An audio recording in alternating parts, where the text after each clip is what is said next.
Hey, we have a Rogers rant line that we just are starting out here. It's brand new, something brand new to our show. They give you a chance to call the rant line and rant on whatever topic you want to rant on, whether it be local. It doesn't have to be like a rant where you're yelling and screaming. Right. It just can be your take on whatever the topic happens to be. And then we're gonna compile the rants from the rant line and play them back on Friday morning on the show. We're gonna do that once a week, every week. Here's the rant line number: 518-881-1574. So 518-881-1574. You may have a really good take on the Albany Empire. You may have a really good take on what happened, like or didn't like with Jimmy Patsos at Siena.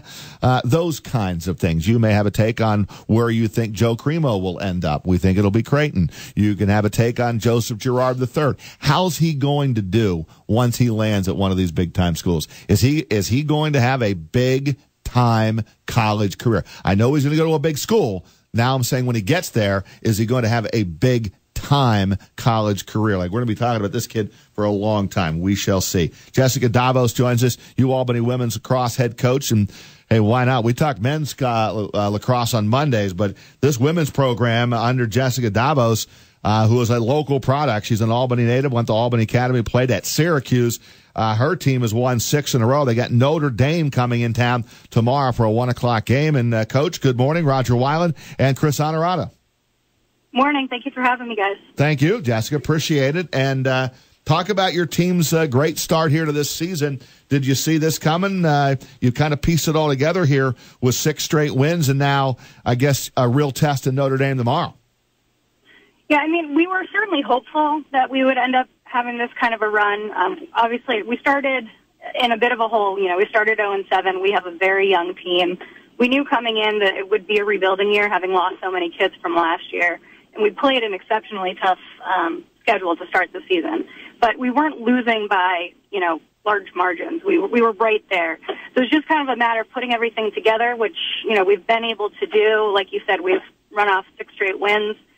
Kids are clicking. We've got chemistry going. So we're really excited. And to have Notre Dame coming to our house tomorrow is a pretty big deal. And we're looking forward to the opportunity. And you're doing it with some local products, too. Talk about Shen grad Kendra Harbinger, who is a freshman midfielder, tied for the team lead in goals, 34. She's also was one of our Fidelis Care high school athletes. Why not? And that's over on the TV side, and we're allowed to cross-promote on News Channel 13. How about the performance of the Shen grad so far, Coach? I mean, Kendra has been outstanding all season. She actually came off the bench in her first game, made an impact. We, slotted her right in, which, she's making us look smart now. Like you said, she's one of our leading scorers. Kid works tremendously hard. She is really quick, athletic, and she's one of those kids who's out on the field every day, after practice, before practice, just trying to, perfect her craft. She's had 6 Rookie of the Week honors for the conference, and she's been a great catalyst for the team on the offensive side of the ball. We're joined by UAlbany women's lacrosse head coach Jessica Davos. And Jess, you mentioned how young this team is, and to really spell it out, 20 of your 24 players are underclassmen. Going back and to what Roger had initially asked here, did you expect a slow start, but did you see promise ahead, like a 6-game winning streak? To be honest, we expected a slow start, not as slow as, it ended up being. But, we were right there. So we knew that it was going to come. It was just a matter, it's tough, with so many new kids.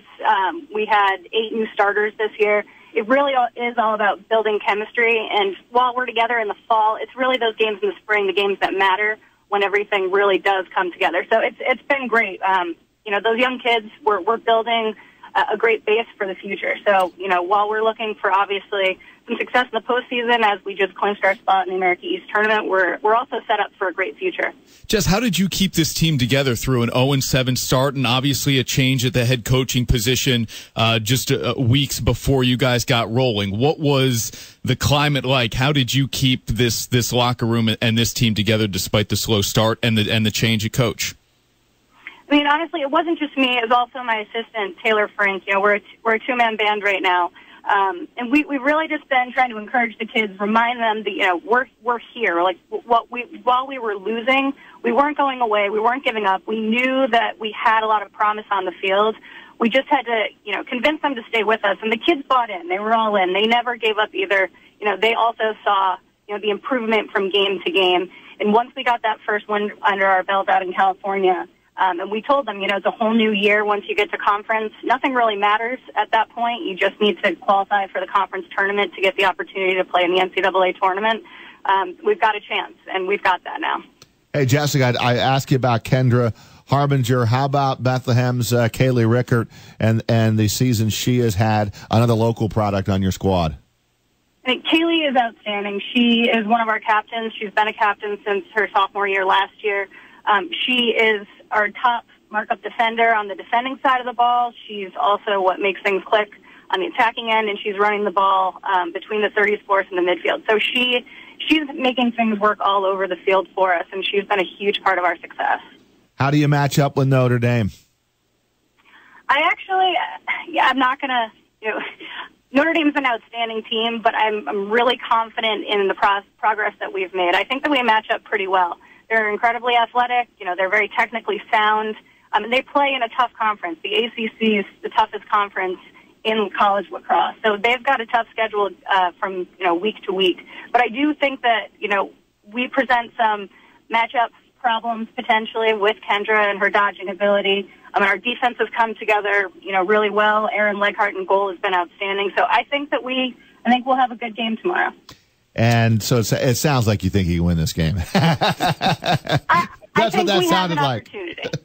Coach, how did you get Notre Dame here? It's interesting. We were actually supposed to play Bucknell early in, I think it was March. It's been a long spring with this weather. We had a 13-hour bus ride out to Bucknell, which we never made it because Pennsylvania shut down the highways and we were kind of stuck in limbo. And we weren't able to reschedule that. So we kind of sent out an email to the coaching body. Within women's lacrosse, there were a lot of teams that lost games, said, we're looking for something. And Notre Dame actually responded within a couple of hours and said, we've got an opening April 18th. We can book flights and come out to you guys. And we're never going to say no to a team like Notre Dame willing to come to us. And I don't know if you guys realize their head coach is actually a Shaker high school grad. Did not know that. Thank you for that update. All the more reason to have the cameras rolling tomorrow at 1 o'clock for UA and Notre Dame, which we will regardless, Coach. Hey, congrats on a great stretch here, and go get them against the Irish tomorrow. Thanks, guys. I appreciate it.